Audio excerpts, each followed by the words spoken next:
Hey, audio everyone. Lost Leader here, coming at you live for more Force of Will card game stuff, the trading card game.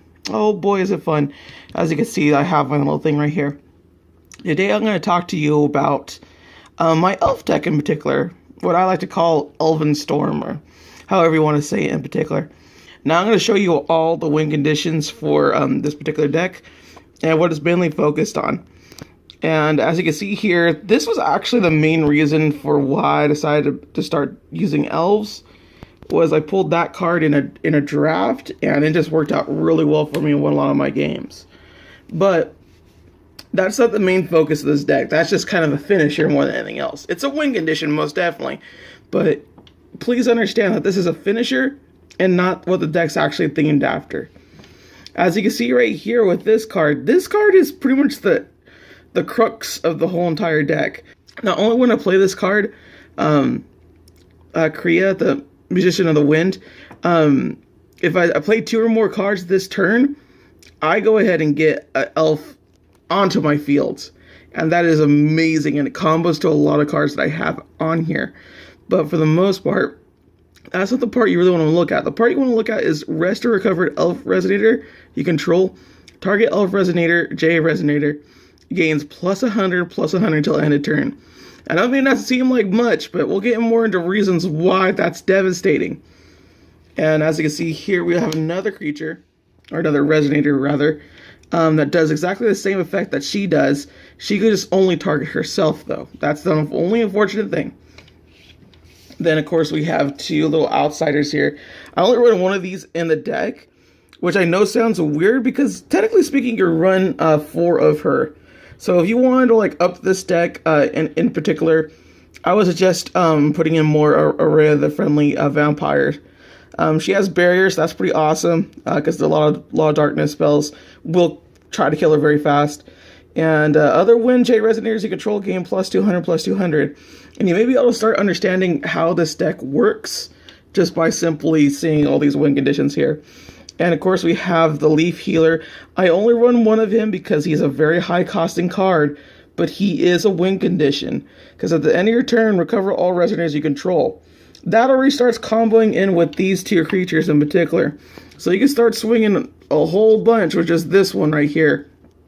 And not have to deal with any repercussions because of this card. So that's very cool. And she could actually also use the Elemental to power herself up. With her, she can only use Elf Resonator, so it's a small little detail, but it works in particular. And then we also have the big reason why I use, I don't even know how to pronounce her name properly, Fiethsing 6 Sages of the Wind. I use her not because of her judgment's freaking a huge cost, but whenever you play your second card, each turn, that's both you and your opponent's turn, you put a 100 Elf Wind token onto your fields, and that really helps this deck so much you would not believe. They can wipe my board, and then I can start getting my elves right back up with like 3 things, and it's pretty ridiculous how much I can survive board wiping just because of her. Especially when I Judgment in particular. I may not look so great, the Judgment, the 8 defense and whatnot, but if you know what this card does, other elves you control is plus 400. That makes all elves that I have very scary because they're at least 500. At least 500. And I got a bunch of other things to pump it up aside from just these 2 things right here. Or her. But suffice to say, it's a nice little combo thing. And then whenever I play my second card each turn, I put 2 win elves onto the field. So this is getting more and more just kind of like, you can see how it gets ramped up more and more. And a lot of this deck is mainly about boosting your elves and making sure things happen. But just like with green being overpowered, we also have some other little tricks up our sleeve. So let's look at that too. And here we have our ramp up. As you can see, it's a very rather unorthodox amount of ramp up with some of the new and some of the old. Source of Heavenly Wind. Milfy is very much one of the older ones, but she still works really well, and she works really well for this deck too. I only had 3 of her, unfortunately. If I could get 4, then I would have run 4. But just to tell you all right now, that's just the way this deck is working out right now. And for the most part, it's complete. It has like 5 cards I want to say that it needs, if anything. But, and a side deck, of course, but that's about it. But let's move on to these two right here in particular. Now, it sounds kind of weird that I run these two in turn, and I run 4 of these Magic Stone analyses right here. But with this in particular, this just shows a little interesting thing here. Search your Magic Stone deck for a non-special Magic Stone, put it into your field, and shuffle your Magic Stone deck. That means it comes into the field live, and it's a 1 leaf cost, and this is just a 2 leaf cost, which is really weird. And it just kind of shows the power down in comparison to like Echoes and Ancient Knights in particular, because this one is just search your Magic Stone for a basic Magic Stone and put it into the field rested, then shuffle your Magic Stone deck. Very much they're the same basic thing. This one just sucks more. And the only reason why I run this in particular, because this deck does need mana ramp. If you are running Faerur's Command, which, by the way, I just want to tell you all right now, I run 3 of them in this deck. Do not run 4. I plead you and beg you to not run 4, because 4 is too much. 3 should be the maximum that you do run of this. It should not be your full win condition. It should be a finisher more than anything else. And, yeah. It's a really, really good card. For those that don't know, Pierce pretty much goes through. So if they like try to block everybody, you still get a knife hefty amount in, despite the fact. So they're trying to block with like a 600. They can only block 600 of that damage just by that alone, and they get 400 damage to them. Just thought I want to clarify that. Then we also have here Elf in the Trees. I only run 2 of this in the deck right now. And you may be wondering, why don't you run Sacred Elf? Why aren't you running Sacred Elf? It costs money. It costs a lot of money. Now, I know a lot of people go like, $2, $3, not a lot of money. But when you want a full playset, it costs a lot of money. And suffice to say, I do need more elves that actually have more beefiness to them. Having a 0-800 actually is really good for this deck. Really, really good. Especially when you consider beefing up and whatnot. And at the beginning of your main phase, produce a mana wheel. This is really awesome. Honestly, it works really well. You don't have to swing them. You don't have to like rest them in particular. So it helps actually combo the deck pretty nice. I want to run a lot more of these. If you ever plan to run this deck, Elf in the Tree is 2. I find is the most competent you could really do, because it's a 3 cost. You're gonna have a lot of other 3 costs in here, but for the most part, you're not gonna be hurting just because you have 2 of these things in here. So it runs out pretty well. Next up, we have our removal spells and whatnot. And I will tell you all right now, Vanish could easily replace with Severing Winds or various other things like that. Cancel target spell, not really that bad of a card. It just costs 3, so that's pretty hefty. But you do want to run 2 Faerur's spell, because if you're running something like Faerur's Command and you're like, oh, it's going to get canceled, that's a good card to have. And then you play your second card and another elf comes into play. So that's always nice in particular. But having at least 2 of them in here is very handy. Just for the fact that it's there. You don't want too many in there initially, because you do want to actually be able to cancel spells in general too. So I just run 2 of each, just so it's a nice little mixed balance of the 2. If you feel like you should run more, I suggest putting in the side deck more than anything else. This deck does not need a lot of cancels, and I know it's weird to say that, but it really does not need a lot of cancels. Having 4 out of a 60 card deck, and yes, this deck is a 60 card deck.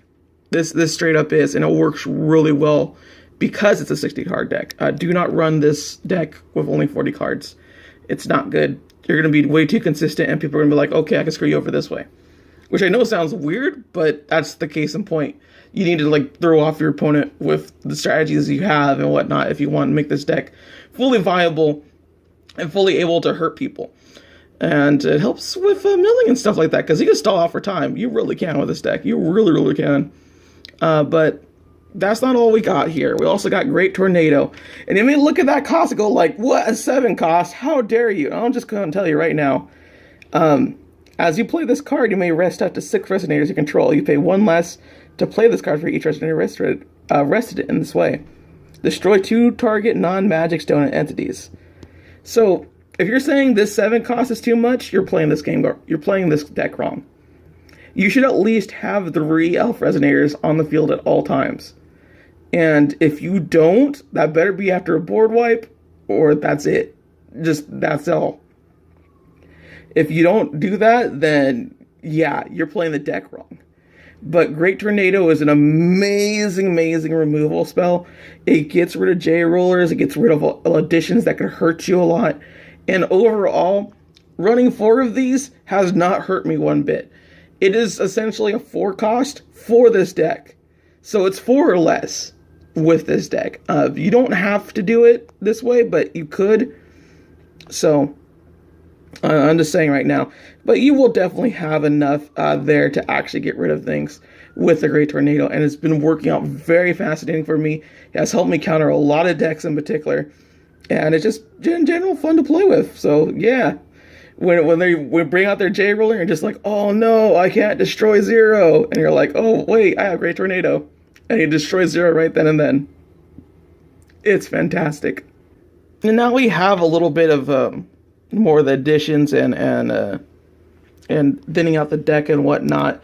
And for the most part, I'm going to tell you, Gentle Breeze Elemental is mainly used just to draw a card. That's all it is for. It's just to thin the deck and help you be able to play 2 cards in 1 turn. Really, really good. Really, really good card, believe it or not. And that's all there is to it. It's very, very straightforward. Nothing else really needs to be said about it.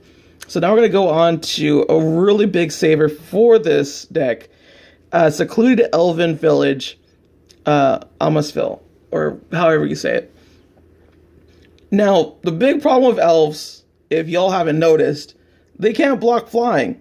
But with this, not only do your elf J Resonators you control gain +0/+200, meaning they're more BV, J Resonators your opponent controls with flying can't attack your Resonators. And on top of that, your J Resonators you control can block J Resonators with flying. That's insanely good for a 1 cost. And I run 4 of these in the deck. I have one time actually had all 4 out, and I was buffing my elves by +800. That's ridiculous. That is almost unstoppable. Can you imagine being swung at with a 1/900 elf? That's pretty stupid and ridiculous, right? But it has happened before, and it's fun. It's also fun. And then we also have Portal in the Woods. I would not say this is a good card to run in the deck, if only for the fact that it doesn't really do that much. When this card enters the field, put 5 guidance counters on it. At the end of your turn, remove a guidance counter from this card. If you do, put a 100 win Elf Resonator token into the field. Oddly enough, this card does not get destroyed once all its guidance counters are gone, which I always found kind of weird, but for the most part, this is okay. This is just like a nice little, like, let's bring in more elf tokens just in case. Like after you're done fighting and whatnot. It's not the best card in this deck, and it's kind of one of the cards that you're going to use to stop having like side deck essentially. But believe it or not, it has helped a few times. It really has helped when you're just like, okay, I have an elf waiting in the wings just in case, and sometimes you're backed into a corner after and you really want to swing. So I mean, it does help. I would not recommending running more than 2 though, because it's still a 2 cost and it's addition, and that's a big problem. You don't want to have a lot of additions in this particular one because their main goal is to board wipe whenever they face an elf deck. And this is not a particularly a good thing, because some cards just like, let's destroy everything on the field. And it's just kind of like, oh, jeez. And for a 2 cost, I find it kind of hefty. Honestly, I really do. I know that sounds weird and frugal to me, but it just is the fact. But it's still a good card. It's just something that I would be like mindful of. Like, do I want to have more Portal in the Woods or no? And just, if you're facing a Shayla, never have Portal in the Woods. It's going to be a hindrance more than anything else. And Shayla has cards that just put things on the top of your deck. Mainly additions. So that's why I mentioned it there. But we'll get into more counterplay strategy and whatnot later on, I suppose. Now we're going to get onto the main part of this deck. And that's I own 4 copies of the majority of this, except for this one right here. I own 2 copies of her. She's just hard to pull, but for the most part, if I could run 4 of her, I might actually run 4. She's a really good card, but let's move on to this one right here. This one right here is the one that you're going to want to have, not as your win, not as your really beefy grill that you're going to get, but because she makes your opponent scared. Whenever another elf enters your field, put a +100/+100 counter on this card. Now, that may not seem like too big of a thing for a lot of other things, but this deck does get elf tokens pretty dang fast. And once it starts swinging hard. I've once been able to power out to 5 just on 1 turn alone. Got pretty ridiculous, and I love the bejeebus out of it, but it was pretty great. But suffice to say, she is not your win condition, despite the fact she is not actually a danger on the field. If you lose her, that's fine. Don't worry about it. She is not there to be a loss on you. She is there to distract your opponent more than anything else, believe it or not. That's how I play her. That's how you should keep her as. Do not try to save her. She is going to be a hindrance to your play field more than anything else. For people out there that want to know which card to destroy at all times, it's this one. This is actually the most devastating card in this entire one, because that Rest Recover elf you control, target elf J Resonator gains +100/+100 until end of turn. That happens at any point in time. That means when they come in, my tokens come in, and you don't block them, it's coming in and you don't block them. I'm like, all right, cool. I'm going to power them up however much I want. You don't want that. You don't want that at all. She is the biggest threat in this entire deck. I'm going to tell you all that right now. She is essentially the one that has made me win more games than anything else. And that's all I have to say about that. I mean, Milfy's a really great card. I powered her up to 1,000 before, and she just wrecked things. It was hilariously great. But she is not a crux to actually winning this with this deck. That's just what I want to mainly focus on. Now, Commander of the Crowd is also really awesome for what it does. When this card enters the field, put 200 Win Elf Resonator tokens into the field. That's astounding right there. That's amazing. I would love to have more of that. More of the just summon 2 Elf Resonators onto the field. But that's not the bigger point here. The bigger point is whenever this card attacks, other elves you control gain +100/+100 until end of turn. That's amazing. And I love it. I love it to death. Because just declare the attack with her, all your elves gain +100/+100 just that turn. And this has won me a game. It seriously has, because when you have 10 elf resonators that are tokens, you need them beefed as much as possible. And having that extra little beef, ooh, it could win you. It could win you so much. It's hilarious. And then we also have our generic little, whenever this card enters the field, put a 100 elf token onto the field. Obviously, Spirit Caller Elf, you would actually combo with her, so you get more elves onto the field. You may not always want to do that, but for the most part, that's what you should do. And yes, she does combo a lot. It's kind of ridiculous how much Crea the Musician is really, really strong in this deck. Just really, really strong. It's super, super ridiculous, and I can't stress enough how amazing this card is to have in any elf deck. And why I don't hear her run more is really stupid, because she's a better card than Faerur's Command. I'm just telling you that right now. She really, really is. Faerur's Command is going to win you games, but Crea is going to win you matches all the time. She is just that more important. Because you may win a game, but you don't win the match. You know what I'm saying? Also, the win called elf, I guess, is 500. So that's always nice to have a beefy girl like that. So yeah. And here we have the miscellaneous amounts of cards that I have here just for this deck. That's only 4 that are just kind of random. Although Elf with a Gusty Heal is kind of good because it's a 4/4, and you kind of want a lot more buffy elves sometimes. She's vanilla though, so I mean, if you want to run a Sacred Color Elf instead of her, go for it. I don't care. I mean, you're gonna get more mana around. That's what you want. Then you also have Arrow Trap here, which is kind of a good thing too. I want to side deck more of the arrow traps more than anything else, but it's just kind of like whatever. This card deals 600 damage to target attacking resonator, which sucks because it's attacking. So that's actually gotten me in trouble a few times because I was just like, oh no, I can't kill it. Not unless it attacks me. But if the resonator has flying, this card deals 1200 damage instead, which is always nice because that's what flyers usually are. They're usually 12. But it's not.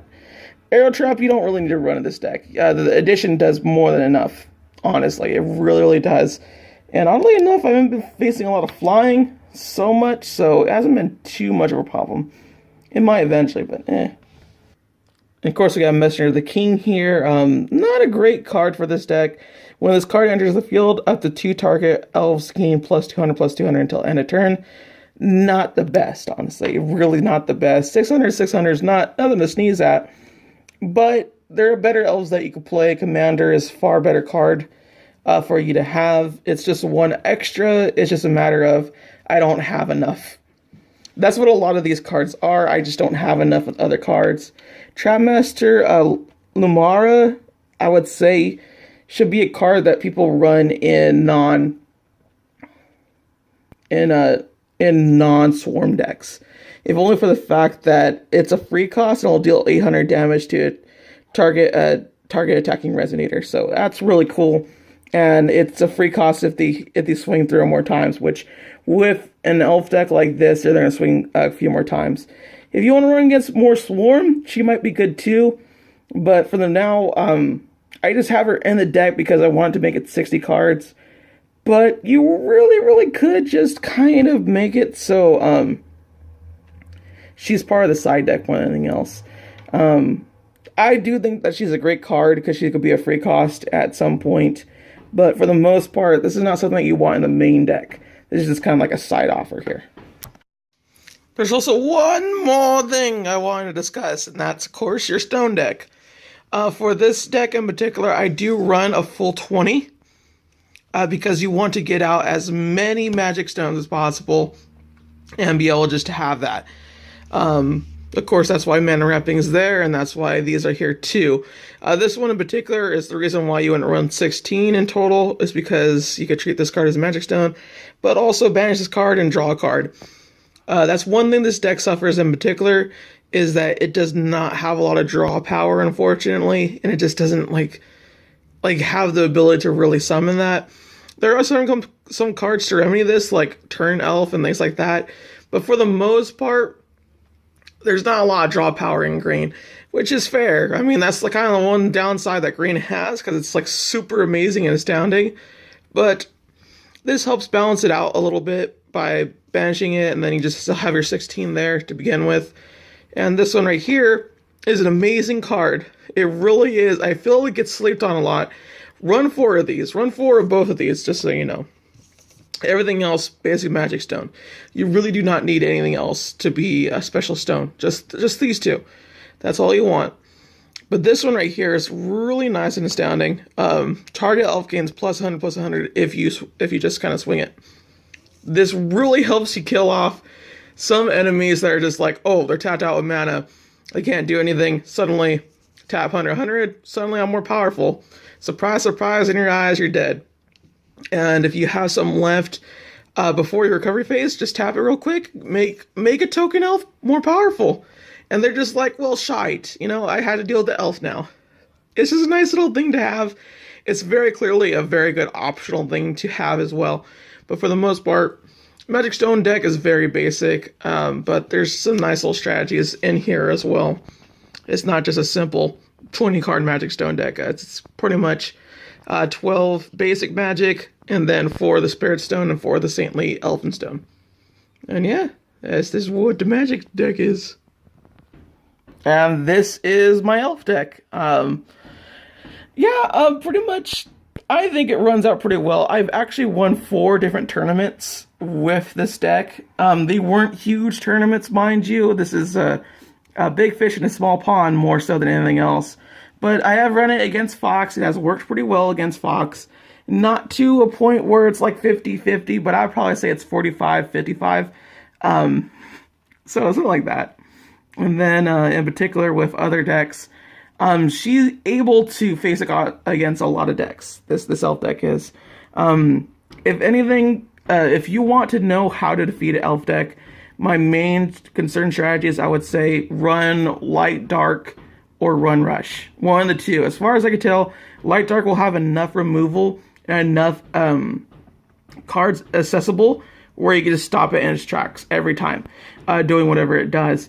Meanwhile, with rush, this deck just does not go very fast, and it does need to keep its elf tokens. So swinging for the elves at all times, very important too, very, very important. But for the most part, there are improvements that you can make on this deck. I have been looking for more cards in particular, but for the most part, I'm going to tell you right now, it runs well enough. It really, really does. And yeah, I hope you liked it. Oh, jeez. Man, this deck is really weird. I'll tell you that much right now. I never ran a deck like it before, but green is super overpowered in Force of Will. Not what I expected, because I was like, maybe I shouldn't run blue anymore in Magic, and then green just turns out to be super OP in Force of Will. And it is. Mainly because the elf support is freaking ridiculous too. But yeah, there you go. Hope you all liked it, and if you liked this video, please share it. Aside from that, see y'all later. Sayonara. Bye-bye.